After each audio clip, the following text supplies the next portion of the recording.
திருப்பத்தூர் மாவட்டம் ஜோலார்பேட்டையில் வீடு வீடாக சென்று மக்களை சந்தித்த முதலமைச்சர் ஒவ்வொரு வீட்டிலும் அரசின் திட்டங்கள் சென்று சேர்ந்துள்ளதா என கேட்டறிந்தார்.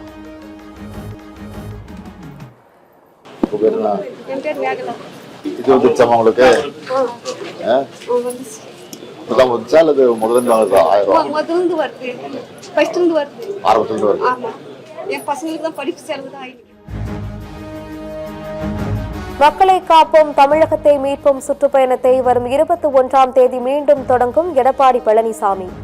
21 முதல் 26ஆம் தேதி வரை திருவள்ளூர், செங்கல்பட்டு மாவட்டங்களில் பிரச்சாரம் மேற்கொள்கிறார்.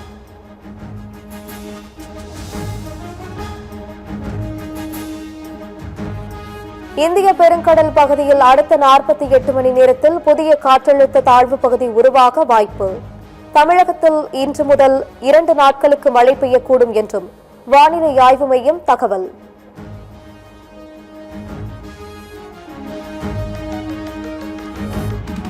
விஜய் குறித்த நயினா நாகேந்திரனின் சர்ச்சை பேச்சுக்கு வலுக்கும் எதிர்ப்பு. திமுக கூட்டணி கட்சிகள் கடும் கண்டனம்.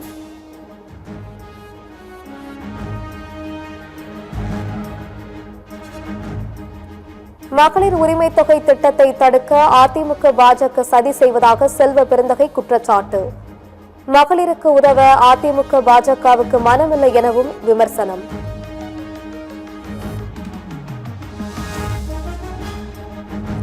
திருச்சி அரசு மருத்துவமனையில் பிறந்த பச்சிளம் குழந்தை திருடு போனதாக புகார். குழந்தையுடன் மாயமான பெண்ணுக்கு வலைவீச்சு.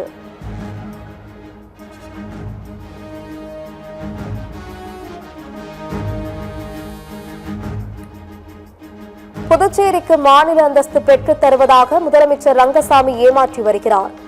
முன்னாள் முதலமைச்சர் நாராயணசாமி குற்றச்சாட்டு. எங்களுடைய கட்சி தலைமையிடம் பேசி அதற்கு முடிவெடுப்போம். ஆனால் முதலமைச்சர் ரங்கசாமி அவர்கள் வெளியில ஒன்று பேசுவார், உள்ள ஒன்று செய்வார். அவரை நம்பி யாரும் இது ஏமாந்து விடாதீர்கள். இது மக்களை ஏமாற்ற வேலை. சிவகங்கை ஆட்சியர் அலுவலகம் முன்பு சத்துணவு மற்றும் அங்கன்வாடி ஊழியர்கள் சங்கத்தினர் 12வது நாளாக போராட்டம். போலீசாருக்கும் போராட்டக்காரர்களுக்கும் தள்ளுமுள்ளு ஏற்பட்டு 4 பேர் மயக்கம்.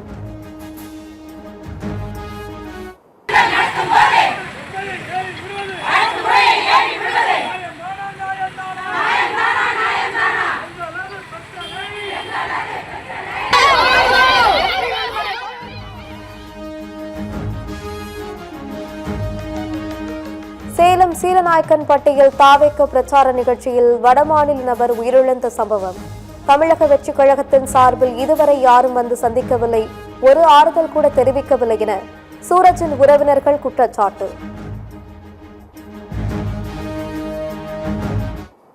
கட்சியில ஏதாவது போன் வந்ததா உங்களுக்கு?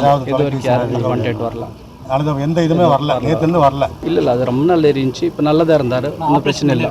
என்ஜி ஒரு வாட்டி பண்ணாங்க, ஆனா நல்லதா இருந்தாரு.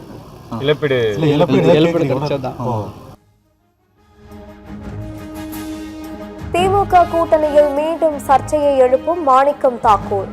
ஆட்சியில் பங்கு எங்கள் உரிமை என சமூக வலைதளத்தில் பதிவிட்டதால் திமுக கூட்டணியில் சலசலப்பு.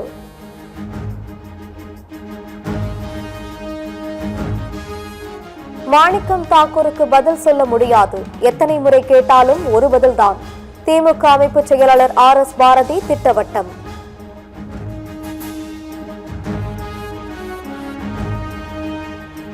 புல்வாமா தாக்குதலின் 7ஆம் ஆண்டு நினைவு தினம் இன்று அனுசரிப்பு. உணர்ச்சி பெருக்குடன் அஞ்சலி செலுத்திய ராணுவ வீரர்கள்.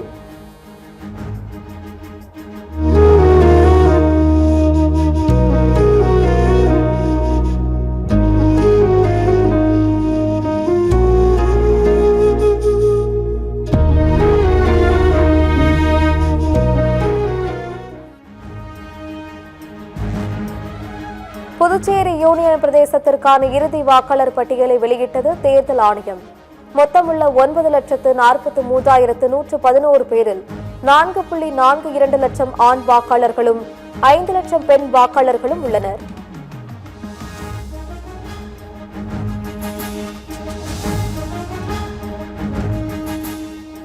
புதுச்சேரியில் அரசு பள்ளிகளில் 6ஆம் வகுப்பு முதல் 10ஆம் வகுப்பு வரை படிக்கும் மாணவர்களுக்கு டேப் வழங்கப்படும். முதலமைச்சர் ரங்கசாமி அறிவிப்பு.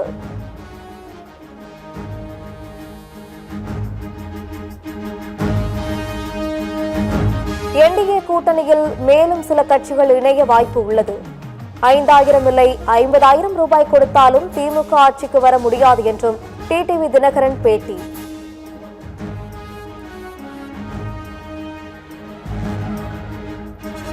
ஆந்திர மாநிலம் விஜயவாடா ரயில் நிலையத்தில் ஓடும் ரயிலில் இருந்து கீழே விழுந்த பயணியால் பரபரப்பு. துரிதமாக செயல்பட்டு விபத்தில் சிக்க இருந்த பயணியை மீட்ட ரயில்வே காவலர்கள்.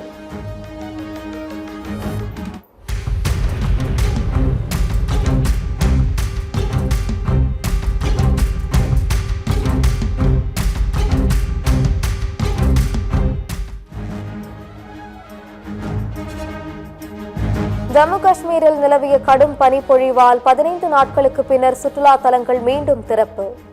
பதேர்வாவில் உள்ள பிரபலமான சுற்றுலா தலமான குல்தண்டா திறக்கப்பட்டதால் சுற்றுலா பயணிகள் குவிந்து வருகின்றனர்.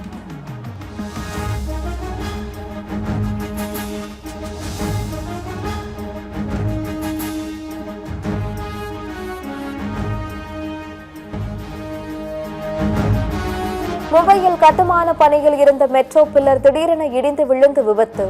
ஒருவர் உயிரிழப்பு, 3 பேர் காயம். கார்கள், இருசக்கர வாகனங்கள் சேதம்.